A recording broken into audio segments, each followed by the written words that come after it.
Hey, welcome to another Milepost here on the V-Twin Life.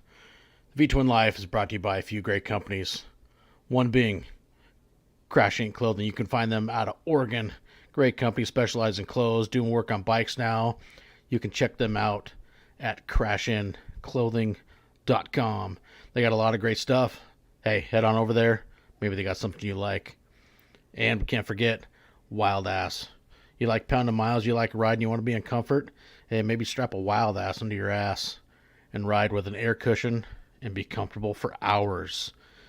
And can't forget Custom Dynamics, leading the industry in lighting LED technology. Man, these guys got some great stuff. So head on over to Custom Dynamics and check it out. Now, let's get to another milepost of the V-Twin Life. What is going on, everybody? And welcome back to another milepost. We are here hitting milepost 109 tonight with Ted Kettler, the host of the Motorcycle Men podcast. I got the opportunity to meet Ted when I was in Sturgis working with Wild Ass and got introduced by the one and only Wild Ass Craig. And God, we started shooting the shit. Said, fuck, let's do an episode and have a good time. And so here we are. Yeah. How you doing, Devner? So good. How you doing, Ted? Excellent, man. Hanging in. Looking forward to this. Yeah. Glad we hooked up. It was a lot of fun meeting you. It was, got to meet a lot of different people. It's, just trying to remember all the names of people and, lined up some guests, and it's like, Jesus, who did I talk to? It's like, I got to try to find some notes and little business cards that I got, but yeah, man, it was super cool getting to talk to you. And, I've listened to a few of your Motorcycle Men episodes, and actually, of course, like we're saying earlier with Brian Ford, aka Bri the Biker, he's a huge fan of yours, and, he lent me some more great information, and I really enjoyed listening to your Sturgis review because I realized that was your first trip out, and actually had some good questions that came out of that episode. So yeah, we can get into that here in a little bit. Okay, cool. Yeah, it's certainly an interesting experience. I'll say that. That's for sure. I bet. So we'll start where I like to. Where did motorcycles come to life for you, man? How did you find them? Oh, geez. Oh, man. The first time, my first exposure to motorcycles, I was about 10, maybe like 10, 11, 12, maybe.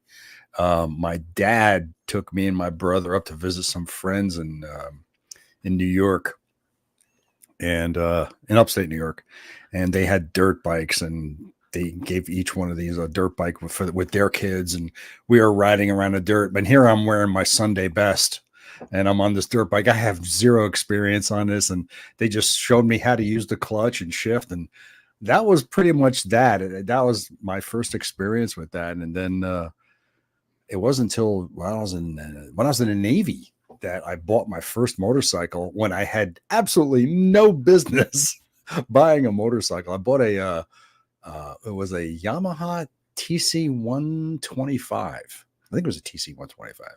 I know it's a 125. That's all I remember. And it had issues. I paid $400 for it, and I sold it 6 months later for $400. And I think I logged maybe 3 miles on it, if that. I think I might have crashed it 2 or 3 times, but and then after that, man, I always wanted to get a Harley. I had this fantasy of getting a Sportster and riding across the country, And back when I wanted a Sportster, they were like $2,500, and you had to wait a couple of years before you could get it, And but I didn't get my first bike, my first motorcycle until 2004. My first Harley, I didn't get it until 2004. And that was the first time I actually owned a bike. I already had my endorsement. I got my endorsement, God, in the mid 80s. I got my endorsement in the mid 80s, but I never owned a motorcycle. So yeah, that's when I got a Sportster, 1994 Sportster XL. Yeah, it was an XL 883. And I had that for 10 years. And then I got my current Heritage. And I just picked up last February, I picked up another 100th anniversary Sportster. So I got 2 100th anniversary Harleys right now in my garage. I love the black and gray colors they did on those. It's just sharp and a good look. They, I think the only problem with them is that they made too many of them. They had 4, I think they have 4 color schemes or 3. They had the black, silver, they had blue, they had black. I think that was the only 3 color schemes they had. And I think it's the black silver that I have that's the most sought after. It is. And I found out a friend of mine had one. This was been years ago, got into a little accident with it. And when he had to replace the badges, you had to send them back to Harley because it's a 1-for-1 exchange. You just can't buy them. That's right. And an interesting thing also is about that silver paint. They only produced that paint that 1 year. And because I had to have my front fender repainted at one point, and they had a hardest time. They had that front fender for a little over a month because they couldn't find the paint. They had to go back to Harley or Harley, whatever. But it's everything. It's all limited production, limited run stuff. And you're talking about, I mean, at this point, it's 20 years old. So right. Yeah, it's so if I ever have to get the bike painted that silver again, I'm probably out of luck. You very well could be. Yeah. But I don't know, being 100th anniversary, maybe they got a few gallons on the shelf somewhere, but yeah. I don't know. Or at least got the paint code somewhere that they can readily access it. I don't know. I just, you got to wonder what the shelf life of that stuff is, but it does have a shelf life. I don't know. I have no idea. If it was black, if it was black or the blue, or maybe not the blue, but if it was black, it'd probably be no big deal, but it's the silver and black. And God forbid should the little stripe on the side that has 1 million Harley-Davidsons in it, should that ever get scratched or ruined, forget it. It's over with. Yeah, that little pinstripe they put on. Yeah, man. Oh man. But I love the bike, and the Sportster is just in pristine condition. I ride them both, man. I mean, I rode the Heritage out to Sturgis this year from North Carolina. So, man, she ran great. She ran really good. Yeah, I was listening to your episode about that adventure. It sounded like a lot of fun. Kind of like you kind of took I won't say a detour, but you enjoyed a nice ride to get yourself to South Dakota. Yeah, I went on and on about that route going out there, and I wasn't really sure what the best way. I mean, if you do a Google Maps thing, take me to Rapid City, South Dakota, from my location, it wants to take you through Chicago every single time, and I just said no. Don't blame me on that one. No, so I plotted my own route, and I don't know. I mean, if anybody's watched any of my YouTube videos on the trip, you'll see what I went through. It was, it's like I don't mind interstate travel at all. I mean, riding on the interstate for me is great because I just put my feet up on the highway pegs and I just sit back and I cruise. It's great. Yeah, it's great until one falls off, like that happened to me. Oh, really? Did that really? Yeah, on my Monsters Over Mountains run, somewhere between Missoula, Montana, and Kalispell, my left one fell off. I still got the bracket, but the peg left the group chat and said, "See ya." Oh, wow. Oh, man, what a bummer that would be. Oh, yeah, crap. It kind of sucked because that one was brand new. I just replaced it. And it was tight. I put it on freaking tight. Maybe you might have put it on too tight. It vibrated loose somehow, but yeah, it left. Maybe it was just that, that quality steel. Something, but yeah. But I mean, like I said, I don't mind highway driving. In this particular case on this trip, there were parts that I really wish I took a different path going up there because the interstate was just clogged with semis, tractor trailers, 18-wheelers, trucks of all types and sizes. And I described it, I guess, as you heard on my podcast, is that it was tractor trailer NASCAR is what it was. And, it was just crazy. But I'll tell you, on my trips that I've done to the Florida Keys, it's more Class A RVs towing a truck or a car or something like that. You get more of that. Yeah. And it's this comment from my wife. When we went to Sturgis, we got somewhere past Missoula, and wife asked, "Hey, she goes, can we take the backrest out and get a little bit more room?" I'm like, sure, because we were heading to Butte to get the now motorcycle trailer I got from Springer Mike, who's in the side chat. And so I had my Kimimoto bag on the tour pack, and then in front of it, I strapped my older big tea bag. Yeah. And so we took the backrest out and I wedged it down in between the two bags on top of the tour pack. It was pretty solid in there at that time. But the tea bag kind of kept shifting a little bit. So wife would, moving it with her elbows, and some guy in this caddy comes up next to us, yelling at us, and I couldn't figure out what the fuck he's saying. Then finally got the gist from him that something flew off. I'm like, something flew off. I'm like, oh fuck. So we hit this rest stop, get off, and that backrest wiggled its way out, and it left the bike at about 90 down I-90. The leather backrest that goes on the sissy bar, that flew off? No, for the driver's backrest. Oh, the driver's backrest. Yeah. I took it out and set it between the two bags on my tour pack. Give the wife a little bit more room, and it wiggled loose, and about 90 miles an hour going down I-90, it left the bike, and luckily it didn't hit a car behind me, but she's like, we're going to go look for it? I'm like, fuck no, we ain't going to find it. I'll get another one some other time later. Yeah, man. Oh, wow. I can honestly say I've never lost anything off the bike. Although going down to the Keys the first time, I did almost lose my tour pack. Oh, shit.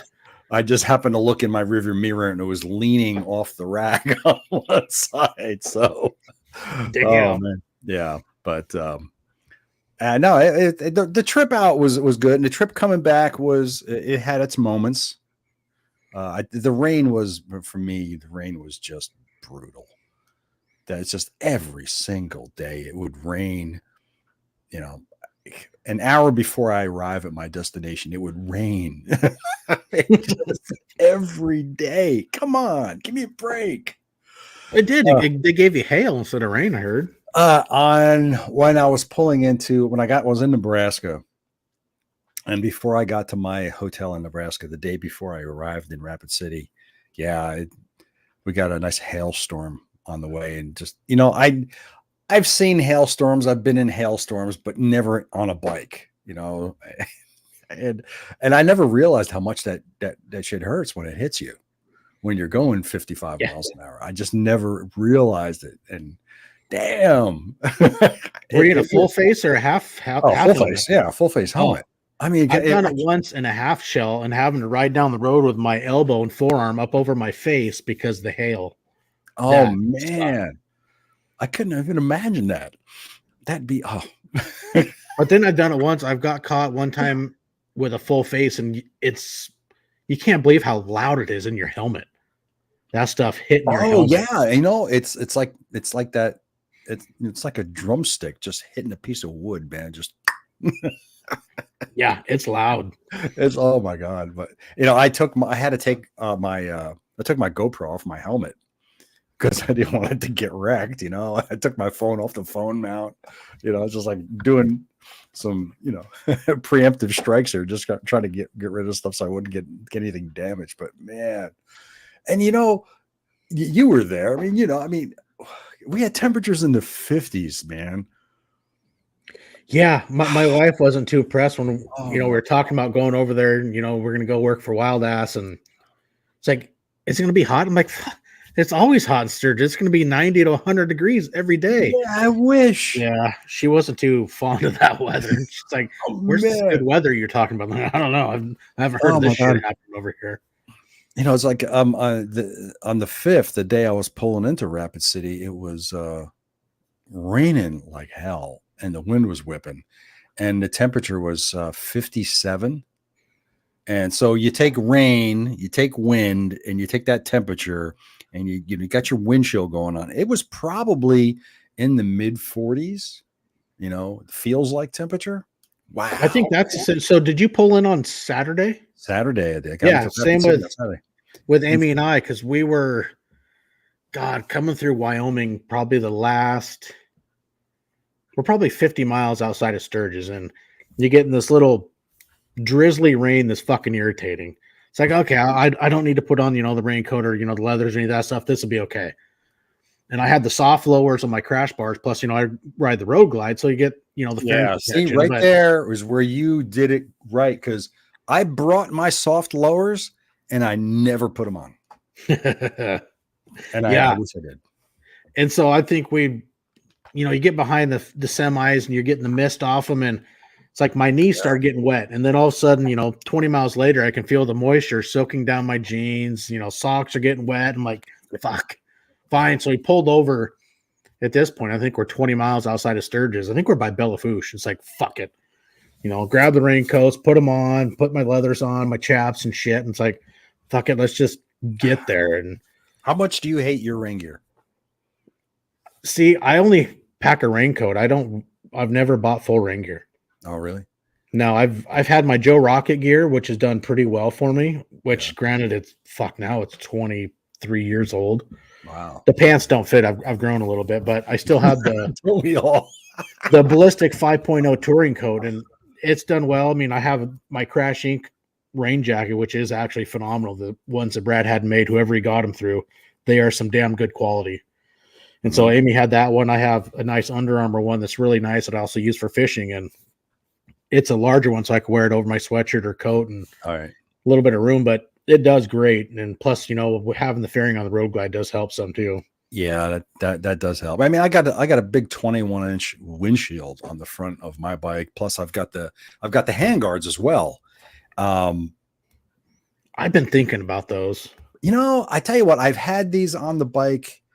I bought the bike in 2014, and I put them on the following spring. So they've saved me from a lot of uncomfortable moments, and they've saved me from getting hit with cigarette butts and bugs, things like that. Bees to the fingers and little rocks can hurt like hell. Oh my God. I've had plenty of bug splats on those handguards to prove I've saved myself, on numerous occasions. But I think they're worth it. I like them a lot, and they do. With the cold, does it get the wind off your hands? Well, kind of, sort of. I like them though, but they work. I like them. But I mean, even with the big windshield, you're still gonna get wet. There's nothing you can do about it. You're gonna get wet, no matter what you do. You're gonna. It is what it is. Yeah, and I got the rain gear, and every time it started to rain, I'm like, I hate the rain gear so much that I don't want to put it on. Because it's just a pain in the ass to put it on. You got to stop on the side of the road. Then you got to, I think it's the pants that's the worst, because you got to really fight with the pants, because you got full length zipper on both sides. And it just fights you the entire time you're trying to put it on. Right. Or I find myself it's like, you'll see it coming. It's like, oh, this is bad. It's like, I'm looking at the map, like, okay, this is shitty weather in front of me. It looks great. I'm looking at the highways. Well, fuck, I'm going to be going this way. Maybe I can just dodge it enough. Yeah. How many times did I say that on the way up? I'm like, yeah, well, it's going over that way and the road's curving this way, so maybe I'm going to miss it. Well, no, you're not. You're not going to. It's going to follow you. Yeah, it's going to follow you. You see it, and and what do you look for? A bridge to get under so you can put on the stupid rain gear, and then you got the I don't know, like you said, you don't have the pants. So you more than likely you don't have the booties to go with it either, right? No, I just throw my leather chaps on. Yeah. I got some thick, heavier chaps, and that's just what I use. I do. You know what? And here's interesting. I did not bring my chaps with me because, like you told your wife, it's always hot as hell in Sturgis. So there's no need to bring your chaps. Now, I got a really wonderful pair of Milwaukee chaps. These things are freaking awesome. I've had them for, oh my God, 12 years. And they still fit me and they're comfortable. They are good quality leather. I'm like, I don't want to get these things wet, if it rains on me. So I just left them at home.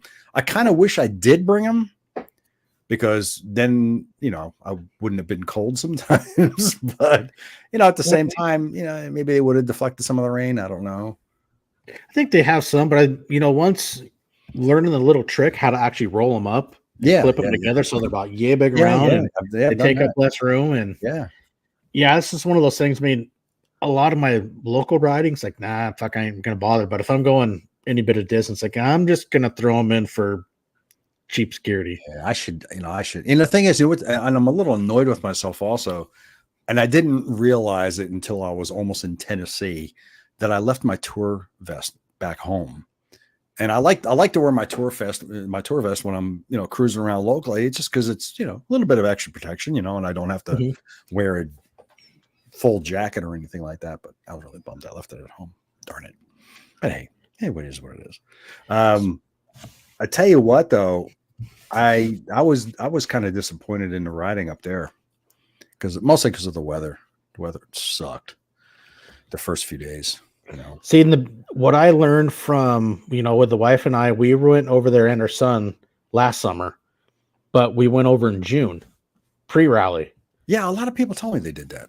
That, if you want to experience the area, be able to do some riding and whatnot, I would go 3-4 weeks before the rally. You can enjoy the roads. I mean, you still got bikes there, but it's not like rally time. Yeah. And we experienced that ourselves, even, trying to get in the highway or through the towns and whatnot. It's like, fuck, I'd come back anytime in June. And, Amy and I have talked about it because we'd love to go spend like 5 days over there just to see more of the area. Because we went over last year for the start of the Hoka and met a bunch of people and, did some exploring around. Well, she did more exploring because my bike was broke and spent one day at Black Hills Harley. And, so that cut a day short. But it's definitely a better way to go if you want to see the area and really enjoy some of the riding. It's funny because I was with my friend Larry Marshall from the V-Twin blog, and he was telling me, well, you got to do this and you got to do this, and you got to do that ride, you got to do this ride and that ride. I'm like, oh, I don't know if I'm going to be able to have that time for that. And he did ask me later, so did you do this? No. Did you do that? No. Did you? No. I know. I didn't do that. Even some of the guys from Chasing Asphalt podcast, I was on their show last week, and they were asking me if I did all these different roads. I'm like, no. I mean, I think one of the things I had mentioned, I was just so overwhelmed. This is my first time there, and I was just swamped with, it's just information overload. Just you're getting hammered from every direction. I'm like, wow, what do I do first? But yeah, wow, man. The only thing I was able to do, well, Vanacker Canyon Road, of course. Vanacker was awesome. I got to experience that this year, and man, that's a beautiful ride up through there. That up through Nemo, yeah. I mean, it takes a little bit longer, but Craig's like, hey, we're going this way. We're taking a detour, and at first I thought, okay, should be like a half hour or something. It's like I should have enough gas, and fuck, we kept going. I'm like, Jesus Christ, I don't have the gas. Man, that was awesome. And I'm going to spoil a secret. I probably shouldn't say anything, but I already did on my YouTube channel, so I'll just spill it. Going south to north is better. If you start in Rapid City on South Canyon Road, take that eventually turns into Nemo Road, and then Nemo Road you turn off onto hang a right to Sturgis. It's much better going south to north. Because it seems like everybody, I must have passed 4 dozen bikes going north to south, and I felt like I was the only bike going north. Well, and for us, like the house that Wild Ass had that Craig rented, it's like you go down the road, hang a right, then you go down, you hang another right, and there you go. You're heading off up to Vanacker Canyon. So that was great. But like Amy said, if you ever go over there pre-rally, the No Name Campground, which is right next to the Black Hills National Cemetery, they have cabins you can rent. They have hot tub, pool, sauna. There's a restaurant, bar in the campground. The food is good. The owners of the campground also ride motorcycles, and it is an awesome place to stay. So the No Name Campground, because I remember going north on 90 from Rapid City, and I did see that Black Hills Cemetery on the left. Mm-hmm. So where's that campground you're talking about now?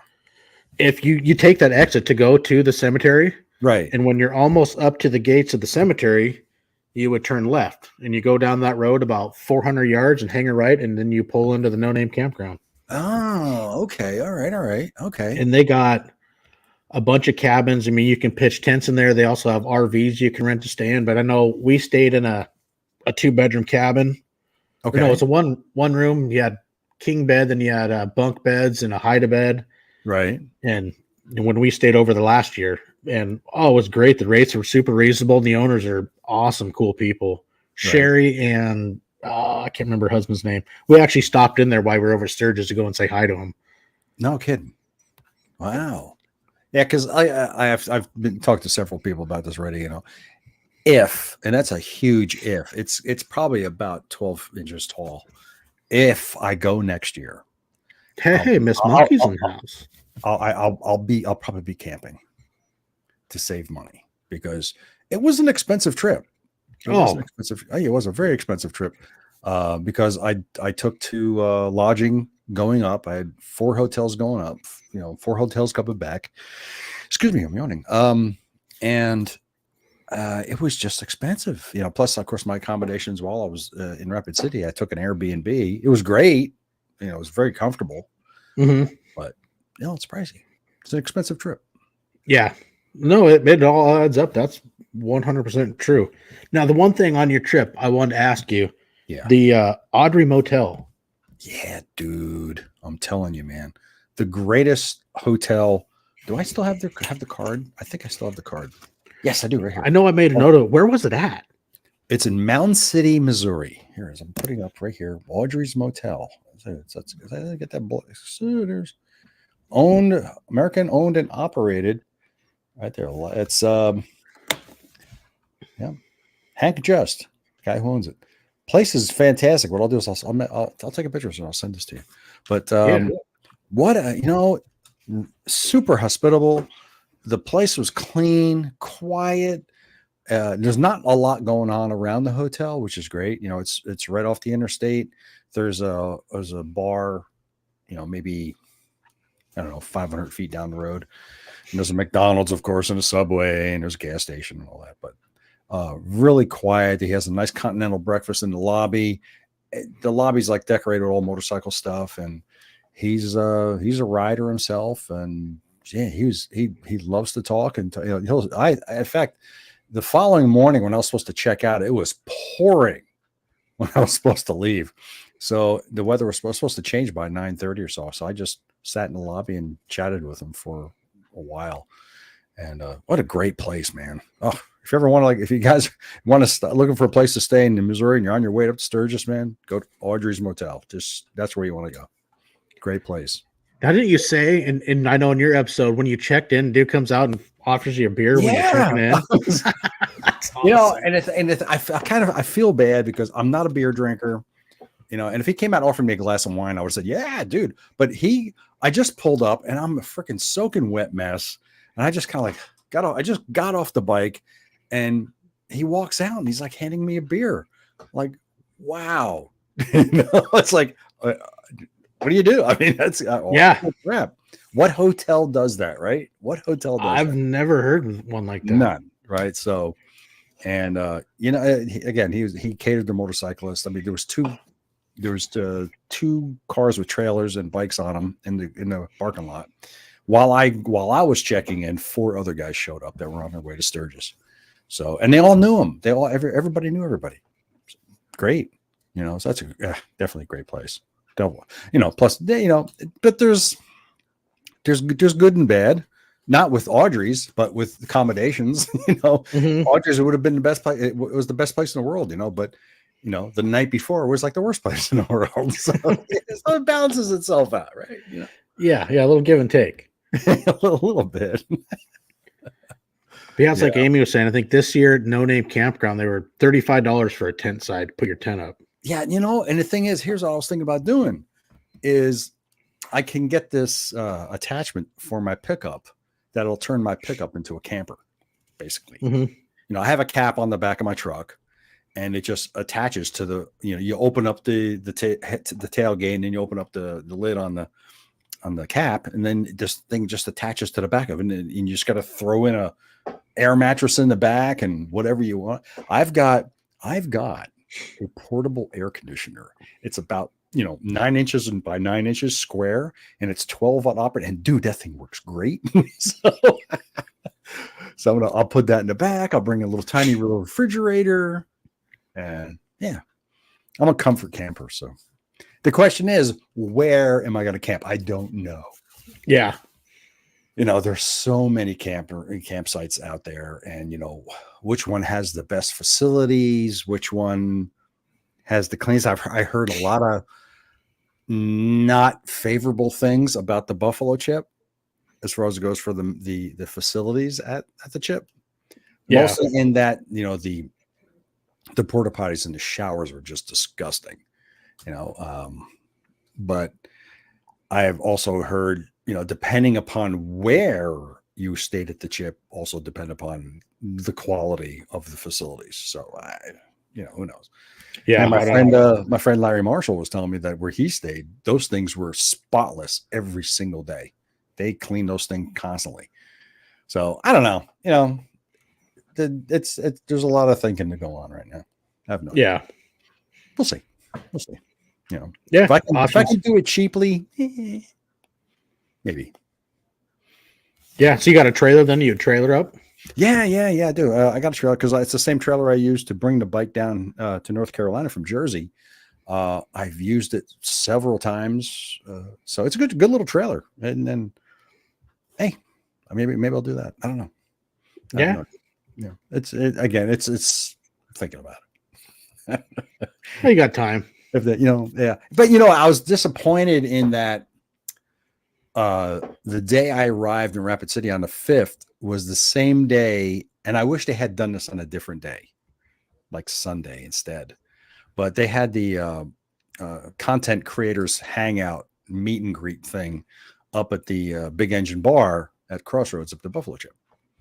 And Yeah, I heard about that. They had it on Saturday, and the weather, as you know, was crap on Saturday, and I didn't get into Rapid City until I finally got into my hotel around 1:15 in the afternoon, and that event started at 2:00. And I'm like, I'm soaking wet, I'm cold, I'm tired. I'm like, no, I'm not going. So, Yeah, see, Amy and we didn't get into like 7:00 Saturday oh, night. really? Wow. Yeah. And then Sunday we did the Devil's Towers run on Sunday. Oh, you did? Okay. I did the Devil's Tower on Thursday. Well, we didn't know actually when we went to go do it.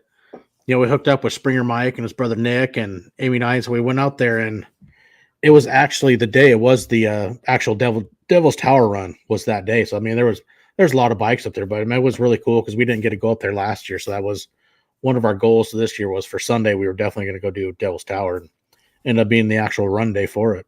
Oh, wow. How did you guys go? Did you guys trailer your bike up, or did you ride up? No, we rode. You rode? You were from Washington? You rode from Washington all the way there? Yep. Oh, wow. And you tent camped the entire time you were there? No, we stayed up with Craig. You stayed with Craig in the house. Oh, how big was this house? Pretty big. Really? Wow. Yeah.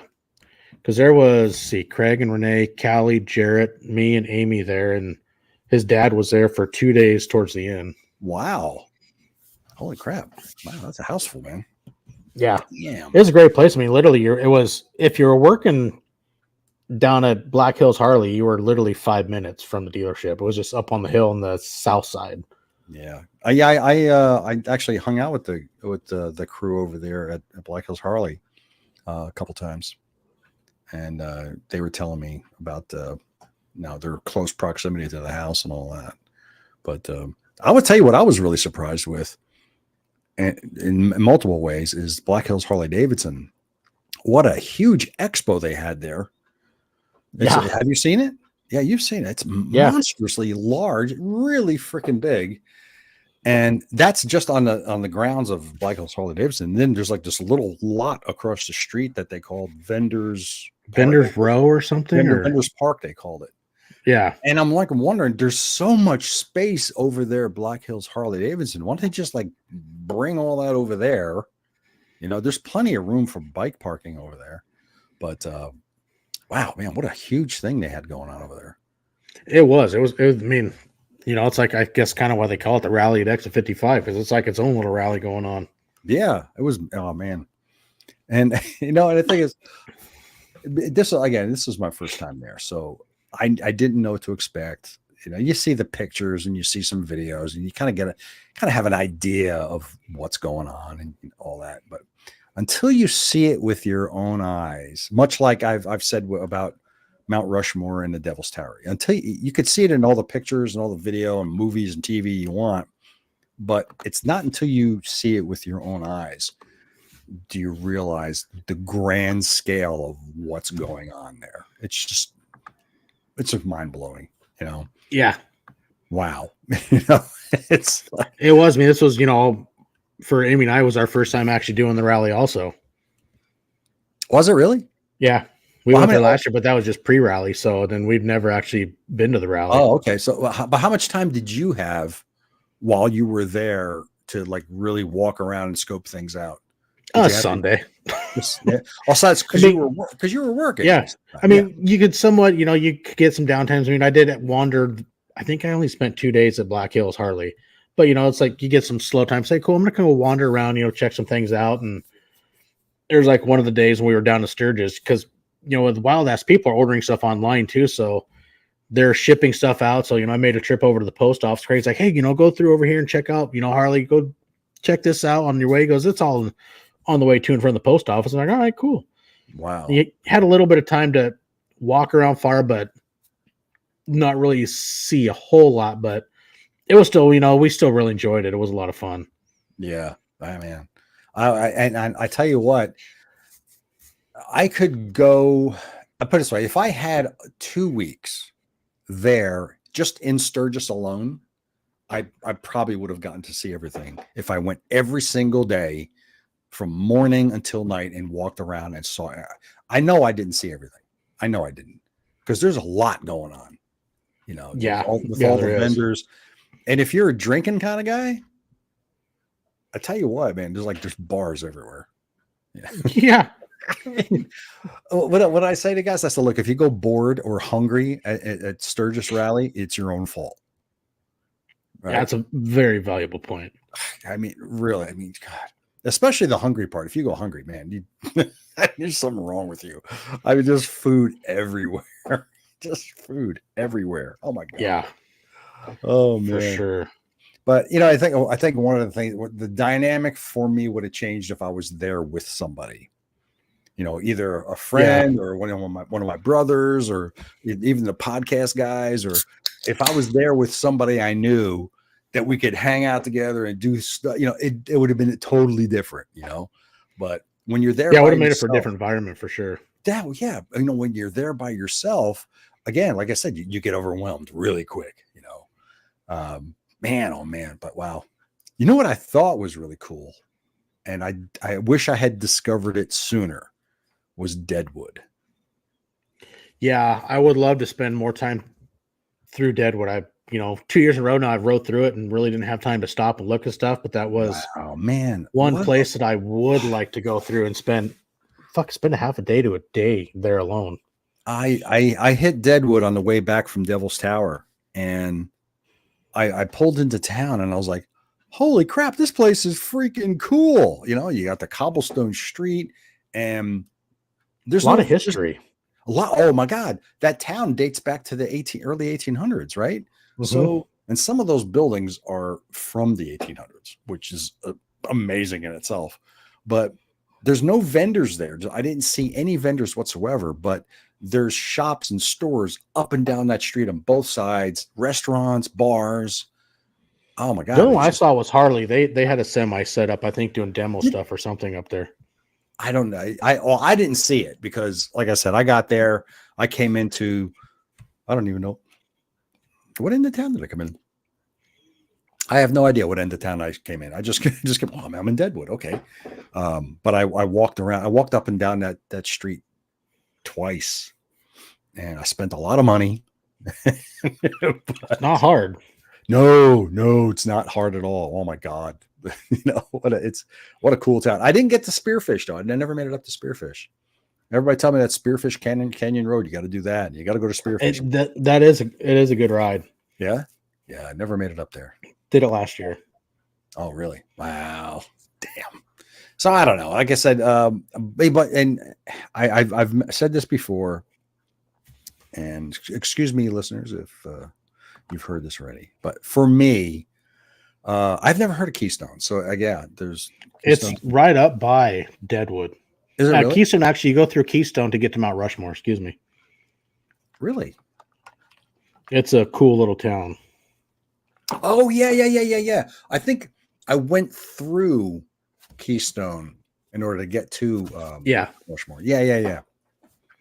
Mount Rushmore was cool. That was what a blast it was. But what was I saying? Oh, yeah. Honestly, the highlight of that entire trip, the 2 weeks that I was gone, the highlight for me was the Harley-Davidson Museum in Milwaukee. That's on my bucket list. That was the high point of the whole trip.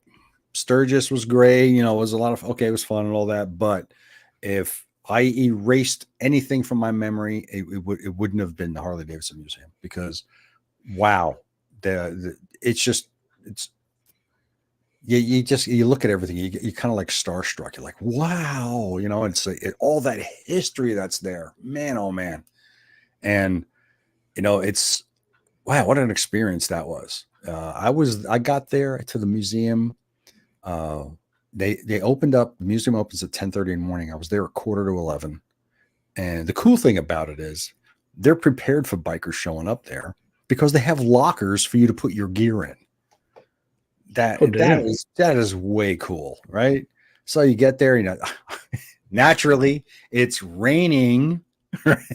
So it's pouring, and I take off all my gear and I stuff it in the locker, and I change into my sneakers, and then I just wander around, man. Mike, I was waiting to say that myself. So if you've done the Harley Museum, what about, have you done the Wheels Through Time Museum? No, and you know what's weird?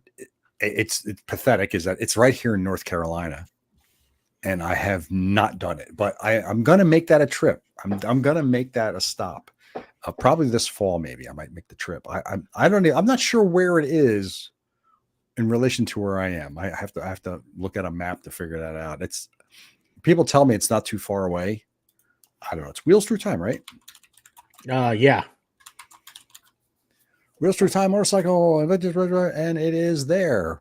Now, how long would it take me to get there? Oh, it would take me 5 hours, almost 6 hours to get there. So Miss Monkey said, Deadwood's always fun. Always stop and play slots and have a few drinks. Keystone has the 1880s train that'll take you up to Hill City. The ride up to Hill City is also really nice. See, that would be fun. I don't know. Yeah, that would be fun. I dig trains. I think trains are cool. But wow, see, I didn't know that. You know, oh my God, yeah, you're talking about slots. You know, gambling is legal out there, right? And like you can't walk in anywhere without there not being a slot machine. So if you're the gambling type.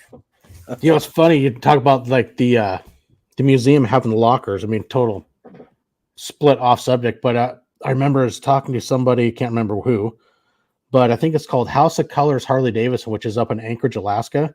They actually have a campground at the Harley dealership. So people traveling through Alaska, you can go pitch a tent at the Harley dealership and camp there. You know what? Every freaking Harley dealer should do that. How convenient is that? Can you imagine that? Every Harley-Davidson dealer sets up campground right there on their property. Yeah. Oh, boy, that'd be so cool. Wow. Damn. I mean, I'm definitely but switching sub wheels again. I'm definitely gonna have to go to with Wheels Through Time, and the Barber Motorcycle Museum. That's we'll see. That's a little further away, but I definitely would love to make that.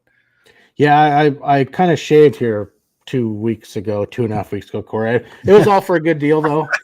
No, end up raising $5,400 to shave my beard off. Seriously? For the Monsters Over Mountains fundraiser. We were kind of late getting getting it out there because of the Sturgis trip, doing the Monster 100 event. And so we basically, I put the fundraiser out with 6 days notice before the ride, which we did 1,587 miles in 32 hours. How many miles again? 1,587. In how long? 32 hours. Damn. So it was a good ride, and I put in there to try to help boost the funding that if we would break 5,000, I would shave my beard off, and it was going pretty slow.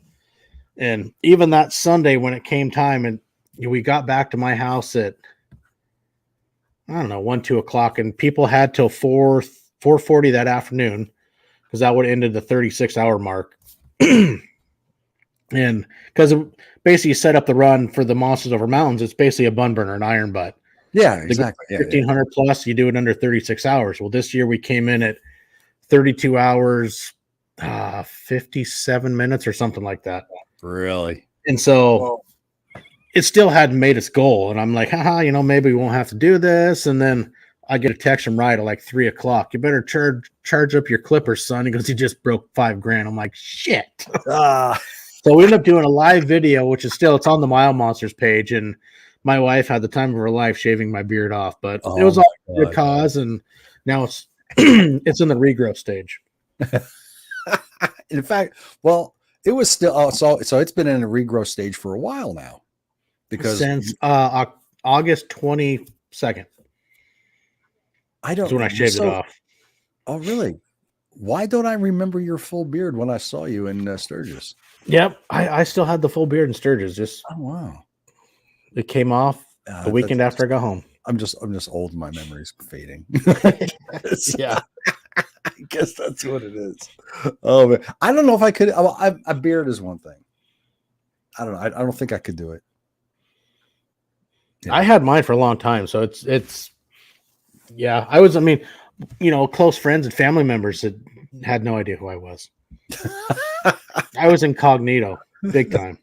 I used to have a mustache many years ago, and but the funny, in fact, for a while, I had a soul patch that I grew pretty long, right down here in the middle. You look at some of my videos, you'll see them. I had that. Thanks, Miss Monkey. And my wife said, "Oh, you're growing it back again," because I would grow it, shave it off, and so I grew it, and then so walking around, do my usual thing around the house. I still got this thing, and one day I just I shaved it off. My wife never noticed. Never noticed I shaved it off. Okay, whatever. Oh man. So anyway, but yeah. So the Motorcycle Men podcast, you have, if I remember right, one of the longest running motorcycle podcasts. Yeah, I honestly thought that we were one of 3, but it turns out we're one of 4. Motorcycles and Misfits has been on the longest. Then Cleveland Moto, or is it? Well, yeah, Motorcycle Misfits is number 1. They've been on for the longest, and I think maybe Adventure Rider Radio has been on nearly just as long. And has nearly as many episodes. And then, of course, Cleveland Moto, and then us. So, yeah, we've been on. We're 8 years, coming up on it'll be 9 years in March. And 359 episodes. So, yeah. Nice. It'll be coming up. See, October will be 3 years for me. Really? Yeah. You know what? And the thing is, it's. Now, do you do yours? Is yours weekly or bi-weekly? Weekly. Okay. I mean, there's sometimes like I took some time off in the summer. We had so much stuff going in the summertime. It's like, hey, I'm going to take a month off, or like it, took a bunch of time off during August, basically because, all the trips going on. So sometimes there is those times where I might not do something for a month just because of life and stuff going on. But sure. Yeah. We used to do the podcast weekly for the longest time. The first few years, we used to do it weekly. Is the V2 Cafe a real place? I feel like it's no, Brian. No, it is not a real place. But I wish it was. I really do wish it was. And we joke about it. That we're sitting in the corner booth at the V2N, and we're going to be expanding on that. To bring the V-Twin more to life. And believe it or not, we're going to be having merch that you can buy. I ate at the V-Twin Cafe kind of a things, and just stuff like that, to a fictional place that doesn't exist. But hey, who knows? It's a thing we came up with. And funny story. I can't remember who it was. Oh, I remember who it was. I won't say, but I got a phone call one day, and the guy says to me, he says, "I have a question for you about your podcast." What's that? He goes, "How do you get such great audio in a diner?" Like, well, what do you mean? This is what you're in this diner and your audio sounds great. How do you do that? I'm like, oh, okay. You mean the V-Twin? He goes, yeah. I had to break it to him. That's good. I really wish it was a real place. In fact, at one point, us guys, the 4 of us, we were actually looking when we were all located in New Jersey. We were actually looking for a space that we could rent cheaply, I might add, that we could call the V Twin Cafe and where people could come watch us do the podcast. But we found out very quickly there's nothing you can do cheaply, like that. Yeah, a lot of people thought it was real, but it's okay. And there's a lot of things about. See, what happened was Tim, my brother Tim, and we moved down here to North Carolina, and that left Justin and Chris back in New Jersey. And as you all know, because of the pandemic, everybody had to be remote. So we started doing the podcast remote. And then when we moved down here, now we're doing a podcast remote, 100% remote. And that kind of changes the dynamic of the show, because when we're all in the same room and we can feed off each other, the podcast is we're so much fun. We're just having such a great time. But now when you're remote, it's different because you're not there in the same room to feed off each other. It's just not the same. See what I found. I think like I've done them with 3 people. You get 3 people, even doing it remote. I agree where you can really feed off people. Yeah. But I think when you add 4, it gets a little bit harder because sometimes you end up, you're talking over somebody else or stuff happens. And I think 4 is a hard number. Where I find it where 3 is a lot of fun. I mean, you could have a whole lot of fun and really feed off people, but 4 could be tricky. Well, you know what it is? It was 3 of us for the longest time, for quite a few years. It was just myself and my 2 brothers.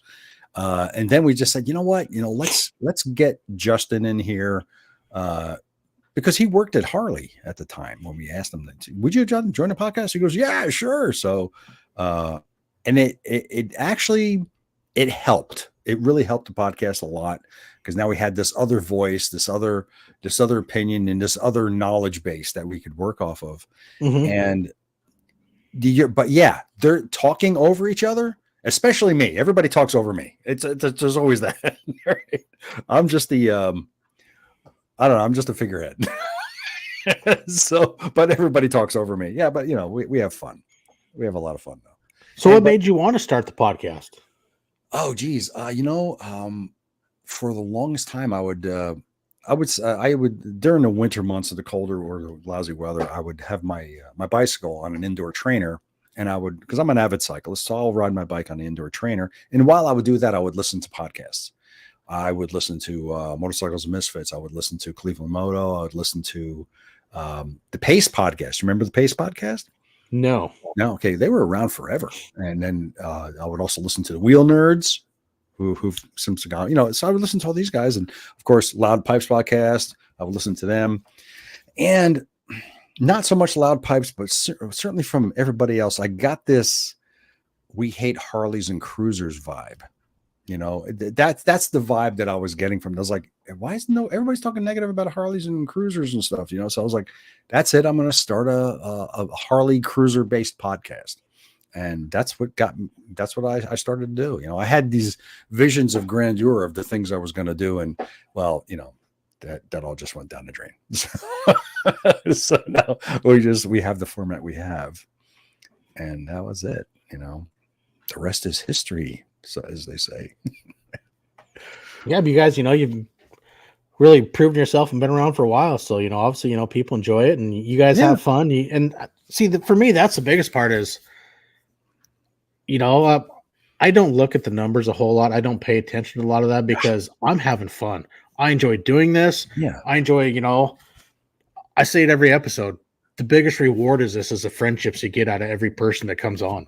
Every milepost I have is a new friend that I made. And man, it's awesome. And that's the greatest reward. Oh, absolutely. Oh yeah, absolutely. I have guests that I have had on this show from 5, 6, 7 years ago, and I still keep in touch with them. Mm-hmm. I'm not a name dropper, but Alonzo Bowden, for example, I can send him a text message right now. Hey, we don't come on a show Tuesday. I'm there. He's, so it's, and it's people like that. And it's like anybody that I've Night, Miss Monkey. But anybody that I've ever had on the show before, I can contact them and say, come back on the show. And they're there. and that's great. And the thing is like, what it wasn't until I went to Sturgis that I actually got to meet some of these people that I've had on the show that I've never met before. And that's how it was for me last summer when I went over to Sturgis for the Hoka Hey, when I finally got to meet like Riot, K Solo and Reef, Chris Hopper, Kimberly Walling. I mean, that's the first time I met Craig Johnson, Diesel. I mean, a lot of these guys that I've got to know, got referred to by other people, I've done episodes with, and finally got to meet so many of these people face to face for the first time. And it was super cool. And, it's crazy. Even some of the people that I've had on here that never met face to face, like you're saying, Bri the biker, Brian Ford's one. Dude, we're great friends. We talk all the time. Still never met face to face. Springer Mike on here, his brother Nick, and some of these people that I've met through here. And same thing. It's like I can scroll through sometimes like my phone book. Well, it's short about 200-ish contacts when I got a new one last week, and I lost a ton.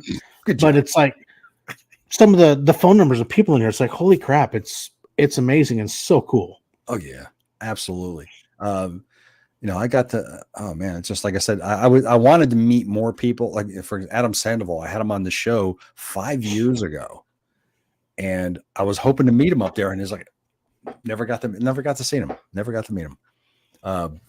Geez, I mean, even $1 Million Bogan, he was at Sturgis. Mm-hmm. Yeah, with Matt Laidlaw. Right. And I emailed to tell him I was going to be there. Didn't get to meet him, but when I guess some people, when they're high profile, they got better things to do. I don't know, but yeah. Hey, we all got those dream guests, and what's the worst they can do? You contact me, either they say no or they don't respond, but hey, you tried. I've done that. Exactly. Jess from Her Two Wheels YouTube channel, finally got to meet her face to face. Stacy from Ride to Food, finally got to meet her face to face. I know I'm working on hopefully having Stacy on here in a couple months when she kind of slows down in her somewhat off season of things.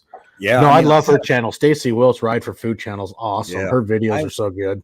Yeah, man. We sat and we talked for a good half hour about, her channel and how busy she is and how far behind she is. And I just like, look, I'll touch base with you every now and then, just see if we can get you on the show. And she wants to come on the show. It's just a matter of she has time, I was just a little disappointed that Gloria Struck wasn't there, but I did get to meet her daughter, and we've talked on the phone before, so it was good to meet her. And well, then you got to meet Karen Rogers, Oh, geez. I mean, Karen Davidson. Karen Davidson. That will go down in Anna's history with Harley-Davidson. Oh, that was this great. Asshole, right? Yeah. Yeah. So, I mean, I didn't know. And I wish I had somebody there to go, hey, that's her. This is who she is. Don't do what you're going to do. Dude, to see that moment and, live in person would have just been fucking awesome. You know what is like, and the thing is I don't know if anybody saw me approach her, but if somebody did, I wish somebody would have come up to me later and said, "What the fuck is wrong with you?" Maybe you should share the story, because I'm sure some people don't understand what we're talking about. So they had the Biker Bells had their gathering there at the Big Engine Bar at the Buffalo Chip Crossroads area. And so I figured, well, I know that there's going to be certain people there that I want to meet. So let me go and I'll hang out for that. And that's where I met, Jess and Stacy and Lori Struck. So I'm standing in the back and I see this woman at the table with Jess from Her Two Wheels. And this woman's signing books. I'm going like, oh, great. An author I can have on the show. That's the first thing that comes to my mind. Author I can have on the show. Great. Fantastic. So as soon as I'm waiting for all the festivities to die down a little bit. And then I was going to kind of slither my way up there and, tap her on the shoulder, say, hey, this is who I am and all that. And so I get, so eventually everything dies down and I get to talk to Jess and Stacy and this woman, whoever this was, she got up and she was walking around and, talking to people. So eventually I kind of I got into her space and she was talking to somebody and I did that tap on the shoulder thing. I said, hi, excuse me. Hi, my name is Ted, Motorcycle Men podcast. And I saw you signing some books, and I was wondering if I could get you on the show so I can, interview and talk about your book. And I got the dirtiest look from this woman. She wanted me dead right then. Like, who the hell are you even breathing in the same state as I am? Right. Oh my God. But I went on. I was very polite, very kind. I'm so sorry to disturb you, but okay, blah, blah, blah. And stupid me, I don't have any business cards. Right. Well, I should say that I left them all here at home. But so all I had was a sticker that has the Motorcycle Men website on it. I gave her, say, here, this is the Motorcycle Men podcast. Just email me or let's get in contact. And then I think she's like, yeah, okay, fine. Yeah, fine. Sure. Okay, fine. Sure. Okay, fine. And then she walked away. And I was thinking to myself, man, that didn't go well at all. But this woman wanted me dead right then and there. I swear to God. So when did you find out who it was? About 10 minutes later. She goes, we were out there. It's like, so who's that? And he goes, that's Karen Davidson. I was like, well, okay. Davidson. She goes, yes, that's the daughter of Willie G. I was like, oh, shit. Damn. Fuck that one up. You can't pull those words back. You just can't. But all I can hope is that, she forgets. I doubt it. But, that's freaking good. Well, I remember hearing that story when I was listening to that episode with all you guys the other day. I'm like, holy shit, that'd be fucking hysterical. Damn, man. Yeah. So, well, hey, it is what it is. And lesson learned, get business cards. Do homework. Do homework. Find out who these people are. But yeah. I'll tell you what I was really impressed with while I was there is the different types of bikes. When I say different types, I should say, let me rephrase that. The various personal customizations people did to their own bikes. I was extremely impressed with that. Some of the people did some amazing things to their bikes. There was this one woman, I don't know who she was. I have no idea what she got, an award of some sort, but her bike was all bedazzled. It was a roadglide, and it was painted all these funky colors, and it was bedazzled. She had these jewels like all over it. It was the kookiest thing I've ever seen, and they even did a little bicycle to match it. So, but there was so much of that there, and I think that's one of the coolest things about going to Sturgis is you're going to see that massive variation of motorcycles. And I think that's cool. It's because, how many times do you go in some of these chat rooms and forums, Facebook groups? Hey, what bars you run? I want to run these, or, fucking handlebars and all the same stuff. And, and you bought a bike. The way I thought of it, think of yourself as an artist. You got a blank canvas. Make the bike yours. Do what you want to do to make it yours, your style, fit you to the style of what you want to do riding, whether you're bar hopping, day hopping, or you want to do some touring. So you're setting it up for, some long distance riding, adding goodies and outfitting it, but build your own bike the way you want it. Make it a, expression of your personality. Exactly. Absolutely. I don't know if anybody's ever seen, well, if you've seen these the Sturgis videos that I've been putting out on the Ride with Ted YouTube channel, there is is it the last video, the video before might have been day 6, but I went to a bike wash. Of course. Why would you not go? Why would you go to Sturgis and not go to a bike wash? Right. So, come on, you had the Bug Slide booth right by Wild Ass at both locations. You didn't go to Bug Slide? What? I don't know which one. Wait, no.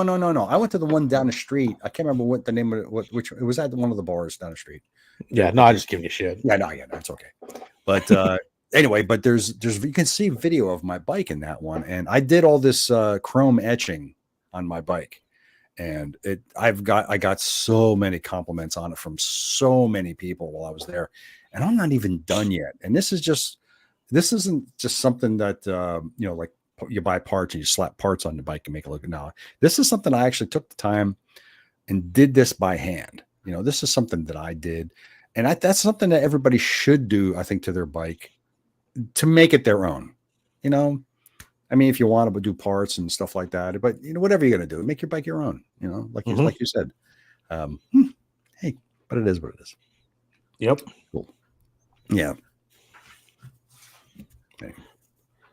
But no, so I mean, how much touring do you do on your bike? Do you do a lot of traveling, and whatnot, and touring ride? I try to do at least one big ride a year if I can. Last year it was from North Carolina to the Florida Keys. The year prior to that, I did that trip twice. I did Maracade twice. This was the big trip, of course, out to Sturgis. Next year, I don't know that I'm going to do. Like I said, I'm definitely not going to ride to Sturgis again. But in the book, some of the trips that I like to do, I want to do, I should say, is the Blue Ridge Parkway from top to bottom. I want to do that. That would be a beautiful ride. I've seen so many videos and pictures, and there's some great riding over, in your area where you live. Yeah. The thing is that Skyline Drive, which starts in Virginia and goes into the Blue Ridge Parkway. So I'm going to start in Virginia and do Skyline Drive. And a lot of people tell me that Skyline Drive is just as good, if not better, than the Blue Ridge Parkway. It's just as twisty and windy and does the whole ridge and everything. So that would be that's going to be a camping trip. That's going to be about 4 or 5 days, possibly at least a whole week long, let's say. So that's a trip that I want to do. But locally around here, mostly 50 to 100 mile rides I'm doing around here. I still want to get a saddle sore 1000 in, a bun burner. Geez. Yeah, I'm working my way up to, I'd love to get a bun burner silver soon, and then I'd love to get the gold, the 1500 under 24. A bun burner gold? That's a bun burner gold is under 1,500 miles and 24 hours or less. So you got to average 63 miles an hour your whole ride. So I mean, that's an interstate ride. Well, what's the bun silver? Burner silver is under 30 hours. Okay. All right. And what you mean, last year I did my first bun burner last year, and that was 35 and a half hours. And this year I knocked it down to a little over 32 and a half. So I don't know, maybe next year I can get her down to around 30. Damn. Wow. But it's more of a challenge because, like, for me, doing the Monsters Over Mountains run when I put them on, which is I made both those into bun burners, it's only maybe less than 10% on interstate. It's all back highways. Really? I would much rather travel the back roads than ride on the interstate, because I don't know, I think it's more personal. You get to see America, and you get to see some of these beautiful places, and I enjoy more the back road riding than I do on the interstates. And when you're trying to do some iron butt rides, it definitely makes it a bit more of a challenge, but I just enjoy it a lot more. Yeah. No, I totally get that. And don't get me wrong. I do like back roads. I do like those smaller state highways. And I do like those a lot. It's just that when you got to slam miles, the only way you can do it is you got to slab it. That's the only way you can do it. That's very true. And I mean, that's going to be my ride this weekend. I head down to California. It's going to be fucking interstate riding, because it's 1,230 miles one way to get down to Irvine, California for Turbo, who's one of our monster heroes. It's his birthday. So you got Mile Monster people from all over the country. We're all heading to Irvine this weekend for Turbo's birthday. Wow. Tell me about the Mile Monsters. What's all about that? Mile Monsters is something that Jeff Wyatt, known as Riot, started 2 years ago, and it came about. He rides for boys that have Duchenne's muscular dystrophy. Okay. There is no cure for Duchenne's yet. And basically, I mean, Duchenne's is a disease that attacks your muscles, takes your legs away. And the end game is it will take the heart and lungs. And these young boys, and you don't see a lot of them even making it to their 20s, early 20s, out of their teens, because most of them, by the time they're 10 or 12, they're in a wheelchair. They're confined to a power chair because Duchenne's is taking their legs from them. So Mile Monsters, we do is like the old slogan, we do epic shit. We do these crazy rides, and my stuff's on the lower end of the crazy because like you look at Chris Hopper in 21, the 100,000 miles in 100 days. I got to talk That's to that guy. fucking epic. And, I don't have the ability to take that much time off, but I don't even know if I could complete that challenge. I mean, I don't think I could, period. But we do all these, there's so many more people have signed on. You do all these rides because we do all this different stuff to help these boys. I mean, every case is different. And right now we have 5 boys within the Mile Monsters. And so the Monster 100, which finished in Sturgis at Black Hills Harley, that was for Drew. The goal was to raise $200,000. Originally it was $100,000. It was going to be a 100-day event, started May 4th, ended August 11th. 1 rider per day. Every rider would ride 1,000 miles. You have the goal to raise $1,000. Well, when Wright put this out, it filled up in like 2 days. Really? And more people like, hey, we want to ride. We want to ride. So he opened it up to 2 riders per day. And that filled up in like 2 weeks. And he didn't go beyond that. So it was 2 riders per day, every calendar day. And, each rider with the goal to raise $1,000. And the end goal was Drew Gunther, who was one of our hero boys. He is 12, was confined to a power chair, and the family needed a wheelchair van. Okay. So we ended up raising $172,000 and bought them a brand new wheelchair van. Damn, well, I mean, they got to pick out the van they wanted, outfit it with what they needed. And Mile Monster said, here you go. No problem. We paid the bill. No kidding. And so I wonder how this is, I don't, it's on topic, but it's on the different side of it. I wonder how that affects them financially. Well, Mile Monsters is a 501c3 nonprofit. Okay. So what I'm talking about, so they received this van. Now they got to pay taxes on that. No, I see. Now none of that. I do not know. I don't know any of that aspect. So I couldn't even answer the question because I don't know that side. Okay. I just wonder about that. I mean, because it's a wonderful thing that you guys are doing. And then I just wonder if that's something that they get burdened with, because that's, you're talking, the van's got to be at least $80,000, maybe more. Yeah, probably more from what we were told, but I don't know the dollar amount. I know it's not cheap. And then you throw in the wheelchair lift and the other stuff that goes along with the van. And those things aren't cheap. And the other thing we just did is, like, they went to put a ramp on their house, and the insurance company said, no, you don't need it. Well, how's, this young boy supposed to get in their house upstairs when they wouldn't pay for a ramp? So last week, Mile Monsters, Riot found a ramp and rented a U-Haul and went and bought a brand new ramp, and they put a ramp out, a really nice metal one on their house so Drew could get in and out of his house. And damn, wonderful. That's awesome. You see different stuff. I know we got 2 boys in Ireland that Mile Monsters helps out with that have Duchenne's, and you have Drew in Pennsylvania, Gavin in Texas, and Turbo, who's in California. Mm-hmm. And they do other stuff. I know, like, they've done a monster day at Gavin's school in Texas. Basically went down there and outfitted the entire school in Monster Day t-shirts, every student, every staff, and did these different assemblies. I mean, they brought their bikes in the gymnasium, explaining to the kids kind of, what Duchenne's is. Gavin is no different than you, other than the fact that, his legs don't work like you do. And they, in a way, it's like an anti-bullying campaign, and it has been hugely successful. Oh, that's all great. And so, every kid has, different scenarios and, different things that the family might need help with. I know we've done Mile Monsters in 2 vans for 2 different boys now. Right. And, this Monster Day in Texas, I think they've done 2 of them in Texas, and they're getting ready. They were supposed to do a big event in Ireland, but there were some snafus happened. And I think that's been pushed back to next year. There'll be some events going on in Ireland for Jack and Alfie. And, as it continues to grow and, more people are coming on, they've, made this little application thing, parents can fill out if they have a boy with Duchenne's, because it only affects males. That's weird. It's a certain chromosome, and I want to say it's like chromosome 97. I read some of this, and it's the one chromosome that will bring Duchenne's upon. And so most of these kids get diagnosed young, and, it's a terrible disease. If, a guy has kids, you feel blessed, and your kids are, healthy and amazing and, talented athletes and all this stuff. Yeah. And, you've been fortunate enough to see your kids, play sports, walk across the stage, get their diploma, graduate school. And you look at the boys at Duchenne's and it's like, they're never going to have that opportunity to do any of this. So that's sad. My wife and I are big supporters of it. And, when it came apart, it's like I was sharing posts and, trying to help out. Then last year, it's like, I want to do something more. So that's when I did the Monsters Over Mountains ride. And it,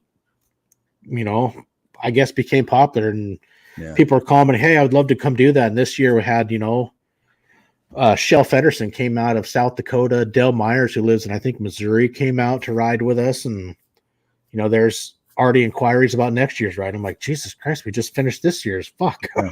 What's the Monsters of the Mountain? What's that all about? That's a ride that I put on for Mile Monsters. And being over here in the Northwest of Washington, you got a lot of mountain passes. So we came up with the name Monsters Over Mountains. And the first one, we did 9 mountain passes we crossed in the first year. And this year we did just about the same, but we actually ended up going through 3 states. We did Washington, Idaho, Montana, and back to Washington. Wow. Damn. And so it's just kind of the name that stuck, and always, the mountains are always going to be part of it. And I don't know, maybe it'll grow a little bit bigger, but it's always been basically a 36-hour run for a button burner. And which is cool is the Iron Butt Association for each year has actually made a special certificates that only the 7 people that have rode it each year can get. Oh, wow.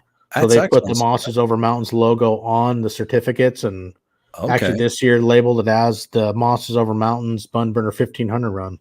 Okay. So this is going to be an annual event? Yeah, I guess it is now.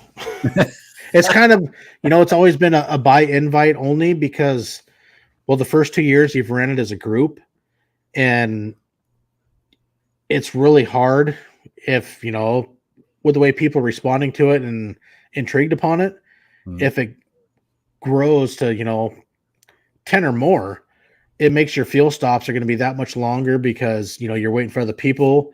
And so might have to kind of restructure where everybody could get a map, say, hey, day 1, here's your destination, about 1,050.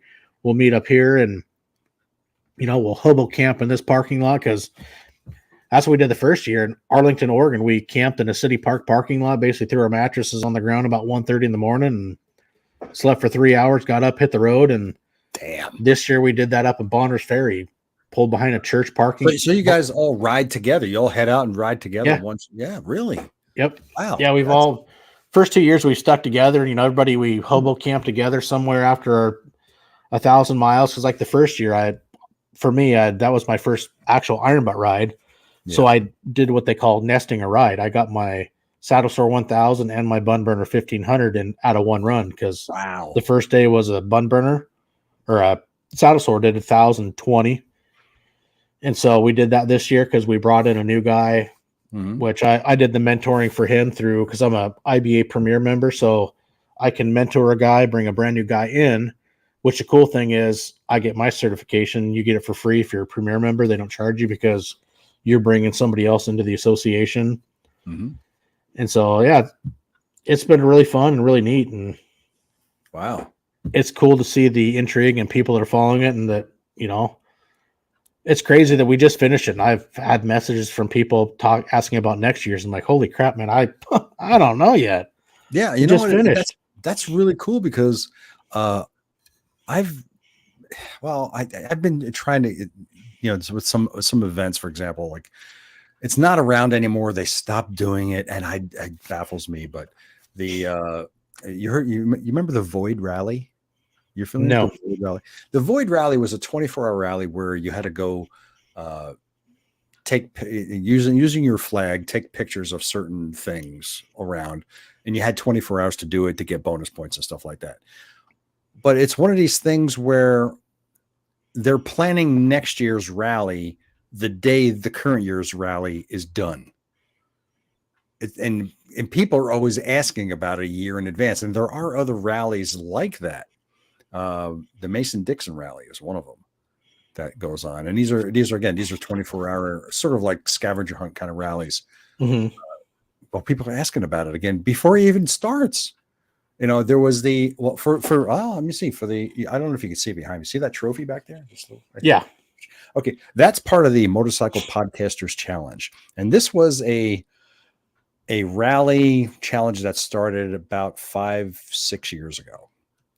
And at first, it was just my podcast, Throttled Podcast, and the Loud Pipes Podcast. And the idea was, in the beginning, was to go out and gather as many miles as you could in the course of a week, and then the winner would get a trophy, right? And then it progressed to, okay, well, let's invite more podcasts to participate. And then it was, okay, now anybody can participate. You just say what team you want to be on. And it grew. And then every year people were asking, when's this rally going to happen again? When's this rally going to, it kept growing and growing. And then it went from just mileage. Now you had to get a picture of a road sign, or you had to get a picture of the city sign, or you had to get a picture of a restaurant name or something like that. So it's expanded. This year was a relaxed form of the challenge, but people are already asking about next year. And, it's just, and like your event, like your ride, people are asking about it because it's something that they enjoy doing, so they want to continue doing. In your case, you're doing it for a great cause, so why wouldn't people want to be involved, right? And I have got the dates locked in for next year, because with some of the people that have inquired that want to ride it, they will be riding the Hoka, which is done every other year. You got the Iron Butt rallies on odd years, the Hoka is done on even years. And since not this year, next year for 24, the Hoka ends in Homer, Alaska. So some of those guys from Alaska, they're going to work their way down from Alaska, come to Washington, and then ride, Mosses Over Mountains, and then continue on to their homes from other places. Plus, the other reason for that is Frank Orlando, who has been a part of this since we started. He's a good friend of mine, lives in Eastern Washington. Yeah. And he's done so much to help promote, the Mosses Over Mountains. He works at a printing company, and they've donated, time, made us our flyers. They've made our stickers and banners for the bikes and done so much. It's like, I'm going to work around that date because Frank has been a part of this, and there's only 3 of us that have, from when it started, that still rode it for the second year. And so I want to, I will ensure that Frank will be available to ride it. So, we've moved the dates for next year so I can accommodate so Frank can ride it, because he's been part of it, and I don't want to run it when he's not available. It just doesn't seem right. And he's going to be riding. He got accepted to the Hoka next year, so we will run it the week after. So are you next doing year Hoka again? I've never done it. I'm a fan of it. I went over the last year because I've had all the 2020 top 10 finishers on the podcast, and got to know a lot of the guys, and it's intriguing. I'm considering maybe in 26, but we'll see. Yeah, I mean, because I was following a couple riders on last year's. I was following Craig Johnson, of course. I was following him. I was following a friend of the podcast and a guest of the show, Chris Comley. He was in it as well. I was following him. You're right. It's very intriguing. It's like you want to do it, but then at the same time, you're asking yourself if you should do it. Can I actually physically and mentally do it? Yeah. And financially too, because you got to remember now, you're paying for your own gas. Yeah. And for 10 days, I mean, you're sleeping outside, you're sleeping next to your bike. Yep. Your turn by turn directions, no GPS is allowed. That's right. You've got to make checkpoint windows, and it's, one of those runs that I guess you can't say separates men from the boys, because there's a lot of female riders that have done it, but it's going to separate your average Joes from your serious long distance mileage pushing individuals. And I was following Craig, and I'm thinking like, man, oh man. And even my friend Chris, I was following him too. And sleeping, I think, is the big thing. Not so much eating, because you can eat on the bike. That's not a big deal. You can eat on the bike. But sleeping, because nothing will drag you down into the gutter faster than fatigue. Right. And I think that's where some of those guys that get in some of those accidents, when they push themselves and try to ride for 30, 35 hours on no sleep. And I think, like I talked to Craig beforehand. I think I had him on the podcast right before he left for that. Yeah. And, asked us, what's your goal? You going for the 10 days? He's like, no, I have 14 days to be a finisher. He goes, that's my goal. And, if you look at it in that aspect, riding 700, 800 miles a day is not overly hard. I think the biggest part, but the challenge is following your turn-by-turn directions. Because if you miss a turn, you have to go back to where you missed those. And Shell Feddersen, who rode this year with me for Monsters Over Mountains, we were talking about the Hokahay. It's like, how did you handle the directions aspect? Because I've, getting to talk to a lot of people that have done it. It might say turn on I-10, go less than 50 miles and turn on, Highway 40. Well, it's less than 40. It could be 5, it could be 10, 20. It's just, that it's less than 40 miles. Oh, I see. And she's like, they get real vague with the directions. Yeah. And so she goes, no, she goes, what I would do, she goes, every time I took a turn, she goes, I had a dry race marker. I'd put a line through that and I'd reset my trip meter. She goes, if I went beyond 40 miles, she was like, I am turning around and going back. She goes, and I did that for every turn. I'm like, fuck, that's smart. Interestingly enough, I've done a lot of bicycle tours over the years. I used to do a annual bicycle tour for MS Bike, and they would give us a cue sheet. And what the cue sheet is you're going to start here, you're going to go on this road for X amount of miles, and then you're going to turn left, and your odometer should read this, that type of thing. So familiar with that, if you know how to read a cue sheet, or if you can create your own cue sheet, it really shouldn't be difficult. I wouldn't think anyway. But yeah, I'm resetting your odometer, resetting your odometer at each turn, ideal. Yeah. Yeah. Yeah. I think that would be the biggest challenge is trying to follow the navigation. Yeah. That makes it fun, right? Yeah. Yeah. That makes it fun. Yep. It would be, something to add, to your motorcycling resume. Been there, done that, got the sheet, got the picture, got the certificate. I can prove it. But yeah. I think an iron butt this year, I don't know. I tell you what, if you've never done one, you do your first one, and then you suddenly realize how addicting it is. Yeah, I guess it could be. Yeah. It's like Michael Lamb, known as Wrong Way. He's, a Hokahay veteran, and I became great friends with him. He's out of Texas. And when he started doing, his iron butt rides a couple years ago, getting ready, essentially training for the Hokahay, he's like, it really opens your eyes just to how small the country is when you think about, can I get somewhere? He goes, you start doing these 1,000-mile days, or you start busting out these bun burners. He's like, everything just got a lot smaller when it comes to going places. Yeah, I can see. Like, that's a good point. It's like, yeah. Well, it's funny because 2 years ago, was it 2 years ago? It was last year. Oh my God, last year. Time is flying. Oh my God. It's last year already. I rode to the Keys. And I left my house here in North Carolina, and I rode straight shot all the way down to the resort we stay at in Islamorada, Florida, 825 miles in one shot. And when I got there, I said, damn, you know what? If I just went a little bit more, I would have had my saddle sore. But, hey, so I know I can do it. That's for damn sure. I know I can do it. And I did it in how many hours? I did it in 15 hours. That's not bad at all. No, not bad at all. That's pretty damn good. And, and I probably would have done it less if I didn't hit so much traffic in Florida. I could understand that. Yeah. So yeah.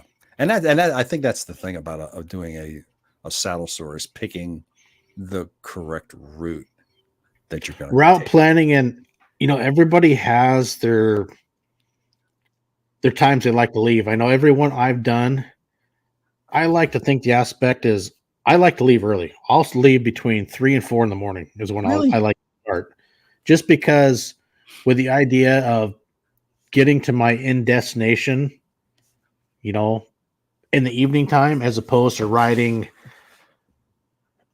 late into the night in unfamiliar areas. I'd rather ride through, my home region that I know really well in the dark and try to Mhm. give myself more daylight time to finish when I get to areas that I'm less familiar with.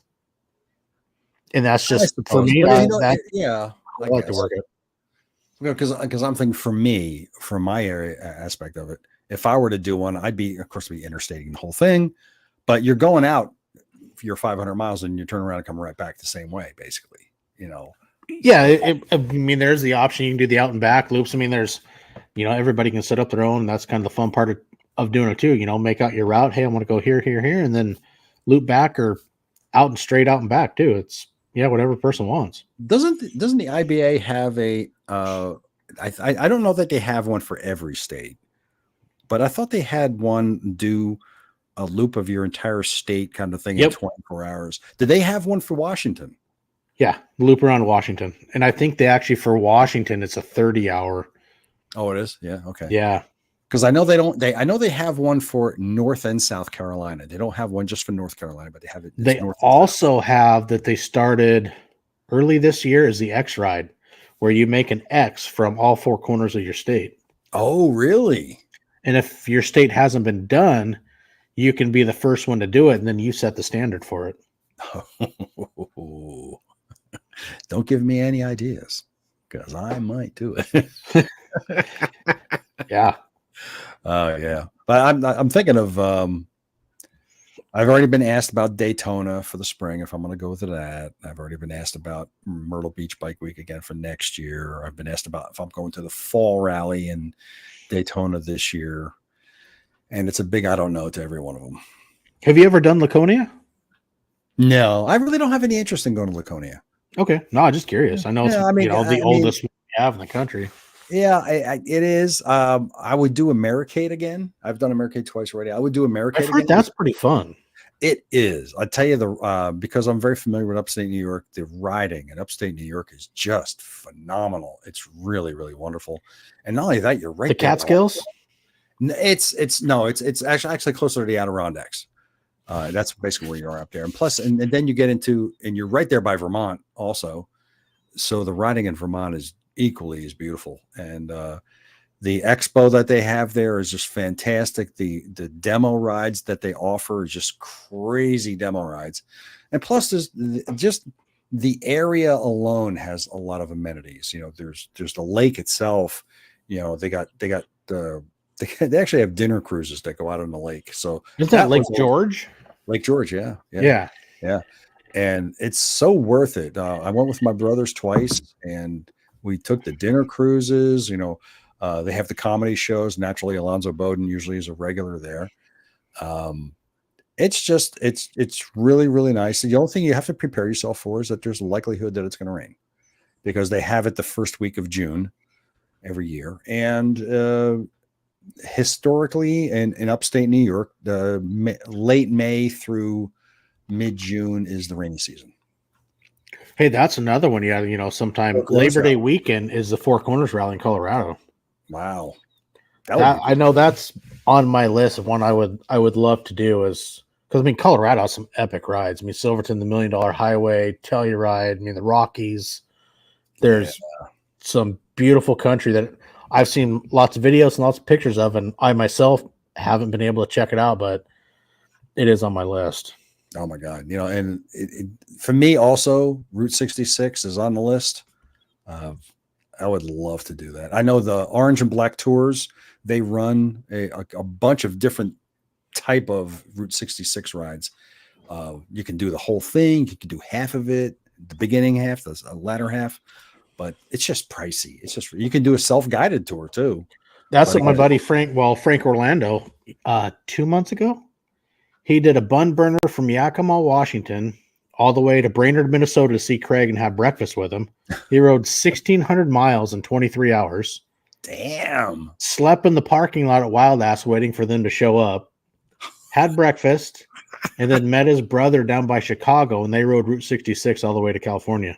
Damn. Wow, that's a monster right there. Wow. Frank is an absolute animal when it comes to riding. A guy's amazing and super fun to ride with, and and to follow some of his ventures, the stuff that he also does for Mile Monsters. He must have an amazing speech because he gets all these dealerships that donate stuff to the boys for their birthdays or runs when he's doing to go see them. And it is amazing what the guy gets for the boys and their donations that he pulls in. It's absolutely awesome. Holy crap. Damn. That's a massive ride, man. Oh, shit. Yeah, that guy runs some miles, and like, you know, he was one of the first, I think, that got accepted for next year's Hoka but he is an iron butt riding fool. But again, I bring it up again. It's just sleeping. How do you do that? You know? He did a ride. I remember it was a few months ago on a Sunday. He went down to the Taco Run, which is a big long distance endurance riders meet up in Medicine Park, Oklahoma. He left there on a Saturday afternoon, and he called me like Sunday morning. It was like 10 o'clock. I'm, you know, getting in the shower, phone rings, and it's Frank. I'm like, hey, what's up, Frank? He's like, you got a minute to talk? I'm like, yeah, let me put you on speaker. I'm taking a shower. Okay. And I'm like, what are you doing? He's like, I'm riding. I think he was somewhere between Utah and Idaho. I'm like, Jesus, Frank. He's like, you've been riding all night? Yeah, I have. And I'm like, you tired? He's like, I listened to that episode. He's like, I'm tired. I'm not sleepy. He goes, I just needed someone to talk to for a little while. But he rode from Medicine Park, Oklahoma to Yakima in one shot for like 27-hour run. Oh. And Frank's 59 years old. What? And he does this crazy shit. And oh yeah, Frank is an animal. When I get old, I want to be like Frank. Everybody wants to be like Frank. Yeah, exactly. We've made that joke. I mean, we all want to be like Frank when we get old. You got to make up a t-shirt that says, I want to be like Frank. I mean, the guy's riding. He bought brand new, a 2021 Road King, and he's got, I think, 112,000 miles on it now. Damn. How many miles does your bike have on it? 119,000. Seriously? Yeah. What year is it? 2004. Wow. So your bike is almost as old as mine. Yeah. It's 19 years old. Wow. No kidding. Yep. Second owner of mine. The original owner was my dad. Wow. Holy crap. Yeah. So, yeah. Well, I feel very wimpy compared to you, though. Service record and everything that's been done to my bike from day one and all the stuff. I mean, you know, we're pretty fortunate. My dad and I are both pretty mechanically inclined, and we got a pretty good shop. We got the bike lift, our own tire changer and stuff in my dad's garage. Wow. So we're able to do pretty much all of our maintenance on our own. Oh, that's great. That's awesome. Knock on wood, my bike's only seen the dealership one time, and that's when I broke down. My brand new charging system failed when I got to Sturgis last year for the Hoka run. Damn. But Black Hills took care of me, and they did a phenomenal job even after they made a small mistake that I caught once I got home. And, you know, they stood behind their mistake and said, hey, we're sorry. And they refunded me my money. Oh, damn. That's good. Awesome. Wow. Yeah. That's great. They stood behind it because, you know, nobody should have their bike come out of my shop. And so they refund, well, not the whole thing, but they refunded half the bill, damn. Which I thought was still, that's epic right there. That's epic. Yeah, I had a little incident with my bike while I was up there. I was on the Needles. I was on Needles Highway, and it was hot as balls that day.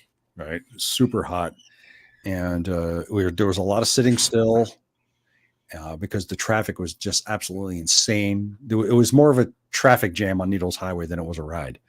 Right. And I got toward the end, and I just pulled over to the side of the road because everybody was trying to decide which way they wanted to go. I pulled over, and this guy pulls up next to me in this 3-wheeled shoe, for lack of a better word. And he told me that my brake lights weren't working. Oh, I remember you showed me that. That module melted. Yeah. So there's a module underneath my seat, and it melted. I went to Black Hills, and long story short, the guy at the parts counter looked it up in his manuals, and he goes, your bike's not supposed to have that. That's not a standard part. That was added later. So he told me what to do, and I went out to my bike and I unplugged it and plugged 2 wires back in, and I had brake lights again. But that module on the back of a Heritage, you've got the tombstone light in the middle, and then you got the 2 outside lights, which are basically your signals. Okay. Yeah. So that was basically a run, turn, brake control. It'll give you 3 brake lights and across the back. Exactly. So once I unplugged that, I got my tombstone light is my brake light, and then of course my signals are back being your signals, which is fine. That's okay. As long as I had brakes, you know. Yeah. the guy helped me out. He was great. He helped me out, no charge. Thanks a lot, and that was it. So, yeah, that's the kind of adventure you don't want to have, especially. But it adds to the story. It adds to the adventure when once it's over and done. It's like, oh, yeah, one of those things that happens. But you don't want to be riding without brake lights. That's for sure. That's no shit, especially on a motorcycle, man. That's why I run. I had the custom dynamics little module, so I get, my tail lights and my blinkers are also my brake lights. Yeah, and then you get 9 different flash patterns, so they'll strobe and flash and get everybody's attention before they go solid. I've been wanting to do that for the longest time, but it's just an expense I'm not ready to dive into just yet. It is an expense, but I don't know. I guess I look on the flip side as it's your safety worth. Yeah, exactly. Yeah. It's right. You're absolutely right. Yeah, it's just one of those things. But no, I totally get where you're coming from. And for me, fortunately, I'd have to work with them, and they've done a lot to help, with my safety, I like to put it. So yeah, no, it's been great, and they got a great product, and I've been very happy with them. And I had one issue with a little wiring harness piece, gave them a call, and I had a brand new wiring harness 2 days later. Oh, that's great. That's great customer service. It's like, hey, I can fix the wire. It's one wire that broke. They said, don't you dare solder that wire. We're sending a brand new one. Okie dokie. Alrighty then. I wasn't overly worried, but no, they stand behind their stuff. So wow, that's awesome. What's your dream bike? I would love to get a 2012 Road Glide. I like the twin cams. I like how they redesigned the nose on the front of the 12s. I like the 110s, and I really like the twin cam. I know how to work on them. I'm very comfortable with them, and I'm just really not a big fan of the Milwaukees. Oh, really? But then on the flip side, I wouldn't mind, especially for comfort with 2-up riding for my wife and I wouldn't mind about a 21 Road Glide Limited, because they stretch the frame. The passenger has more room. So I would go with a Milwaukee in that aspect, especially for, the 2-up comfort with touring with my wife. Yeah. But I'm also just a big twin cam fan. I really like the motors. Do you have the 96 or the 88? It started as an 88. Okay. It's a 95. It's, the cam chain tension's been pulled out. I got gear driven cams in it. A little bit of headwork, tune, slip-ons, exhaust, intake, and enough to give you a little bit more oomph, but not enough to where I like to look at it as so much people, I want more horsepower. I want to go bigger. Bigger's always better. Yeah. Well, I look at the aspect, if you give yourself a little bit more, a little bit more torque, a little bit more power like what I got, but you don't take away from the longevity of the motor. I mean, these older twin cams, they have proven themselves. You take care of them, they will go the mileage. They will go quite the ways. And I like the aspects, I got a little bit more, and I keep up on the maintenance. I got a little black book in the tour pack, and it's got every service from day one that's ever been done on. My dad put in there. I mean, down to the fact when he had, dates where he checked the tire pressure, put new tires on, an oil change, change the air filter, spark plug wires, everything. Yeah. From day one. And how do you like the mechanical cam chest? The gear driven setup.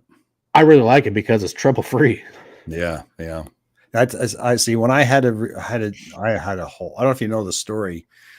If you listen back through my podcast, you'll hear it. But my cam chain tensioners went on my bike, and I caught them just in time, actually. And then there was a whole 6-month process of rebuilding the bike.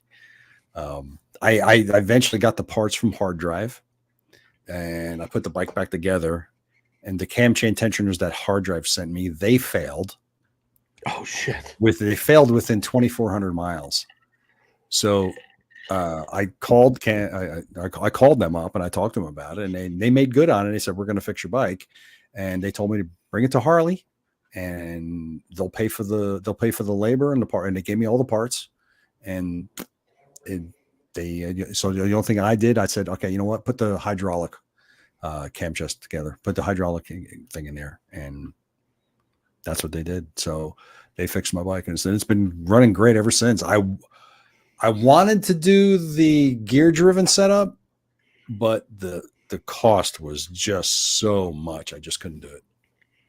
Yeah, it's not cheap. I have the receipts in the book when my dad had it done. It's not cheap, but it's what he wanted to do. And, you know, he was the owner at that time and he did it. And that's also when he went to the hydraulic primary chain tensioner, the HB 125. Oh, really? And so the primary chain is also on a hydraulic tensioner, self-adjusting. Wow. See, I didn't know anything about that. You know, Yeah. you know, but we're of the mindset though, if it ain't broke, don't fix it. Yeah. If it's working fine, leave it alone. Just take care of it and it'll take care of you. Just change your fluids all the time and make sure everything's running. If you hear a noise, then you get worried. You know. Yeah. We don't like noises too much. Well, it's like Craig Johnson's dad. I was talking about, you know, I'd love to do, you know, little goodies. And we were talking one night up at the house and he's like, well, what's wrong with it? I'm like, well, nothing. But I just thought of that. He goes, then why are you thinking about it? He goes, write it. He goes, don't worry about fixing that. He goes, just write it. It's working great, isn't it? Well, yeah. Then write it. Yeah. Good point. Yeah, good point. Just leave it alone. That's it. You know? Yep. It's like my brother Chris. He's got a 2002 Fat Boy. Some time ago, somebody was pulling out of a parking spot and it wasn't paying attention, and they ran into him on the right-hand side. And all they did to his bike, only damage they did was they bent the brake pedal up, and that was it. Now he bought a new brake pedal to put on, but you know what? He goes like, I'm used to it now, so I'm just going to leave it. So now he rides around with this bent brake pedal. It's just, it's fine. And I used to it, you overcome and adapt. Yeah. You know, and then I said, you know, he's got the twin cam also. And I said, did you have those cam chain tensioners checked out? And he goes, I'm not fucking with it. If it's running fine, I'm not hearing any noises, I'm leaving it alone. It's like, okay, all right, then. Yeah. Maybe he's one of the lucky ones. You know, Harley-Davidson produced I forget the number now, but it's in the tens of thousands of bikes with the twin cam 88. A lot of them, thousands of bikes. But there was a point throughout the production of the twin cam where it's not the tensioners that fail or the tensioners that cause the failure. What happens is it's the cam chains that cause the failure. At some point, they stretch. What happens is at some point, Harley-Davidson changed vendors of those chains. The new vendor did not polish their chains. So what happens is you have all these rough edges on their chains, and it basically just eats the cam chain tensioners, which are basically made of plastic. Yeah. Or nylon, as they call it, right? So, and instead of using up all of the original ones and then start using new ones, they pretty much just like lumped them all into one big lump, and they just started manufacturing them like that. They would do it like that. And there are some bikes that the cam chain tensioners never fail. They just don't. But then there are some that are failing within 5,000 miles. They were finding, you know, failures into the point where these are engine failures now because they get starved of oil, you know. So look at the early Milwaukees with the sumping in like 18 and 19. Really? You know, the oil pumps were sumping and they were blowing motors left and right. And Harley was having to replace a lot of motors because they had too much pressure in the crankcase. And so it was sumping the oil out of them. No kidding. Wow. So anyway, so they eventually found out what the problem was. And then when they went to the 96, they rectified that problem.